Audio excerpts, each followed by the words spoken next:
Hi, this is Unlimited Access. My name is Levi, and I'm here with Shannon.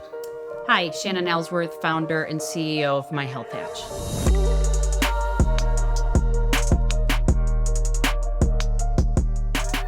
All right, so Shannon, everybody around the world wants to know what's going on with Ben and Jennifer. Oh, wait, I'm sorry. That's Ben and who's it? Jennifer Lopez. Jennifer Lopez. Not Jennifer Aniston. Nope, not Jennifer Aniston. That was Brad Pitt, right? No, what's going on within My Health Hatch? Let's talk about a few things. We want to talk about the alpha, upcoming beta, how that's going to be going on. Yeah. Also, maybe just a little bit about the next round of funding. Yeah.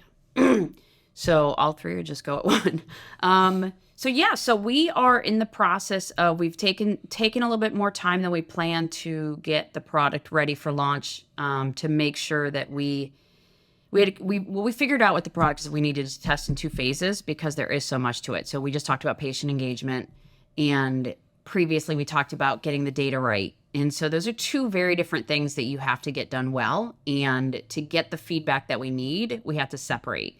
So instead of going out in one launch and going, hey, are these minimal features, which a lot of startups do, well, it's called an MVP, and you do minimal viable features, which is the bare minimum people will accept. We wanted to do the alternative to that is really understand the detail of what people need to be effective with this platform. So first step was at what we called alpha testing is the data. And we've talked about data being everywhere and how do we find it?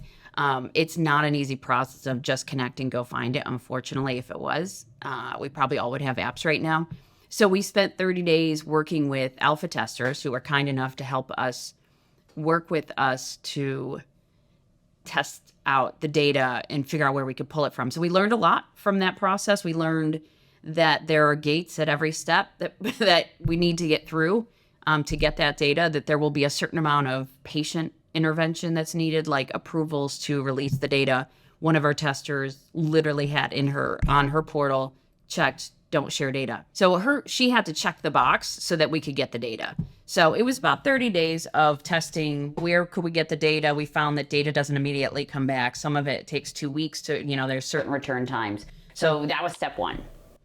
Step 2 is beta, which is the user experience, user interface. So one of the things we didn't want to do that a lot of the apps fall prey to is really complicated apps. So your patient portal for your doctor, it's not easy. It's not simple. We wanted something that was easy as Fitbit. I talk about Fitbit a lot.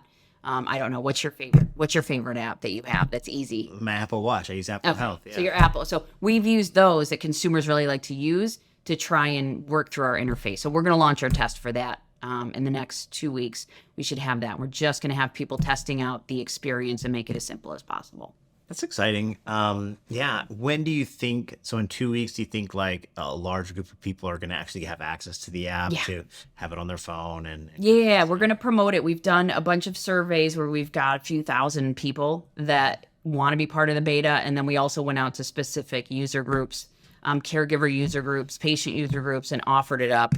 We're looking for provider groups as well to jump in. So we'd love as many people as we could get, honestly, to test it out, because the more detail that we get, the more we can make our official launch very specific to what we think everybody wants. Got it. So there's that, getting the idea of getting the app out there to the masses, and maybe not to everybody, of course, it's still in beta, but nonetheless, getting as many people as we can without, overloading the system, right? The other thing, though, that we want to talk about is funding and getting more investors involved. How's that going? It's good. We've not opened an official round yet. We've been doing friends and family and looking at providers and foundations and things because we think that this should be, and we originally went into building this with the expectation that everybody should have access. Most apps go out there and they have really expensive fees to the providers, but the patient gets it for free. We wanted the patients to be able to get it directly at a price they could afford. So we have not gone out to an official round yet because we were working on working with foundations and doctors and saying, how do we make this affordable? How do we build it in a way that is like an Uber app or something like that? So we're going to launch probably mid-November, right after beta, assuming beta goes well and we get the feedback. It is the holidays, so we push it out a little bit, but that's when we'll go out and we're going to do some crowdfunding, which is we could do pre-orders from consumers to show that their people want the app. and then an official investor round. We're looking for people, kind of longer term investors that are not looking for the quick hit. The medical community needs this platform so badly from a data collection perspective that you can force yourself through. We've been very specific about when we go out because it can force yourself through these, too fast gates that the medical community can't absorb the product without fear of harm, right? You can do harm if you're just putting data out there everywhere. So our goal is to go out very, not controlled, but very planned to hit the right investors who understand the need to make both the consumer and the provider the primary, people that we've got to satisfy and hit both at the same time. I share with you the one of the All In podcasts, and they were talking about how like the investors or maybe the founders, I should say, excuse me, like you, the ones that are putting up the initial cash. Yes. You're not a Silicon Valley person just testing something for fun. This is something that's really meaningful to you, and I think that those future investors are going to see that you're a founder that's all in on this product. That's fair. I am all in. Well, it's scary, and I have worked with Silicon Valley, so I can understand the pace, and there's so many technology people out there. And it's funny, when I talk to people in Silicon Valley, they happen to have really good systems that may or may not have this problem because there's so many technology people to solve this problem. But you're like, okay, we'll come out to the rural, and we're not even rural, right? I mean, the rest of the world that doesn't have tons of technology people. So so bootstrapping is the word I learned about 6 months in, and I was like, yes, that's us. It sounds cool. But it's scary. It's scary. We wanted to make sure that we did it right. So we were like, before we go ask for money, let's invest. And I've got a good friend that just put her money in as well. She's got 3 kids, and she takes care of her 2 parents and her husband. So she's got 6 people, and she had thyroid cancer herself. So she is very invested in this, and that's what we want. We want people who really understand.